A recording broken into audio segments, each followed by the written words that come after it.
പ്രിയ ദൈവമക്കളെ, ഇന്ന് നമുക്ക് വിശ്വാസത്താൽ നീതീകരിക്കപ്പെടുന്നു എന്ന കേന്ദ്രബിന്ദുവായി ഉയർത്തിക്കാട്ടുന്ന ഒരു വാക്യം ശ്രവിക്കാം.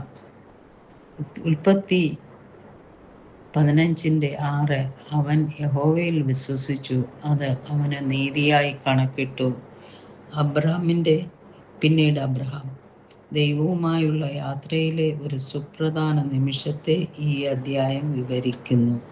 ഇവിടെ അബ്രാമിനെ ഒരു വലിയ ജനതയാക്കുമെന്ന് ദൈവം വാഗ്ദാനം ചെയ്തിട്ടും അവനും ഭാര്യ സാറായിയും കുട്ടികളില്ലാതെ തുടരുന്നതിനാൽ സംശയങ്ങളുമായി മല്ലിടുകയാണ്. അബ്രാമിൻ്റെ ആശങ്കകൾക്കുള്ള മറുപടിയായി നക്ഷത്രങ്ങളെ നോക്കാൻ പറഞ്ഞുകൊണ്ട് ദൈവം അവനെ ആശ്വസിപ്പിക്കുന്നു. അവൻ്റെ പിൻഗാമികൾ എണ്ണമറ്റവയായിരിക്കുമെന്ന് വാഗ്ദാനം ചെയ്തു. അബ്രാം ദൈവത്തെ വിശ്വസിക്കുന്നു.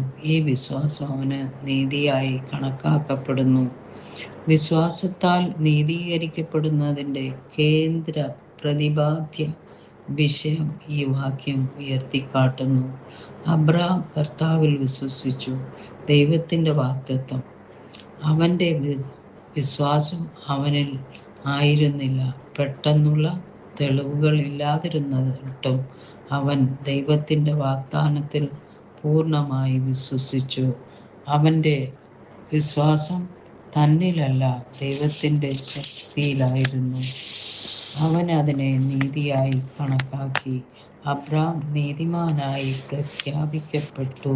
പ്രവൃത്തികളാലോ നിയമത്തോടുള്ള അനുസരണത്താലോ അല്ല, എന്നാൽ പൂർണ്ണമായും വിശ്വാസത്തിലൂടെയാണ്. ഈ ആശയം പഴയതും പുതിയതുമായ നിയമങ്ങളിൽ ഉള്ളത്. വിശ്വാസമാണ് പ്രവൃത്തികളല്ല നീതിയിലേക്ക് നയിക്കുന്നത്. മനുഷ്യ യത്നത്തിൽ നിന്നല്ല, ദൈവത്തിലുള്ള വിശ്വാസത്തിൽ നിന്നാണ് നീതി വരുന്നത് എന്ന് പഠിപ്പിക്കുന്നു. രക്ഷ എല്ലായ്പ്പോഴും വിശ്വാസത്തിലാണെന്ന് വിശദീകരിക്കാൻ പൗലോസ് പിന്നീട് റോമർക്കെഴുതിയ 4-ാം ലേഖനത്തിലും ഗലാത്യർ 3-ലും ഈ ഭാഗം ഉപയോഗിക്കുന്നു. ദൈവത്തിൻ്റെ വാഗ്ദാനങ്ങളിൽ വിശ്വസിക്കുക സാഹചര്യങ്ങൾ അസാധ്യമാണെന്ന് തോന്നുമ്പോഴും. അബ്രഹാം വൃദ്ധനും കുട്ടികളില്ലാത്തവനുമായിരുന്നു. ദൈവത്തിൽ ആശ്രയിച്ചതിനാൽ അവൻ്റെ പൂർണ്ണമായ സമയത്ത് നിവൃത്തി നൽകുന്നു. ദൈവത്തിൻ്റെ കൃപയാണ് നീതിയുടെ അടിസ്ഥാനം. ദൈവം അബ്രഹാമിനെ നീതിയെ ക്രെഡിറ്റ് ചെയ്തു. അതായത് അത് ഒരു സമ്മാനമായിരുന്നു.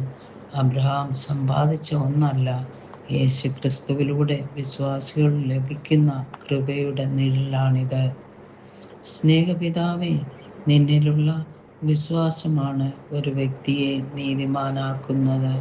കർത്താവേ, അവിടുത്തെ വാഗ്ദാനങ്ങൾക്കായി അങ്ങയിൽ വിശ്വസിക്കുവാൻ ഞങ്ങളെ അനുഗ്രഹിക്കണമേ. യേശുവിൻ്റെ നാമത്തിൽ തന്നെ ആമേൻ.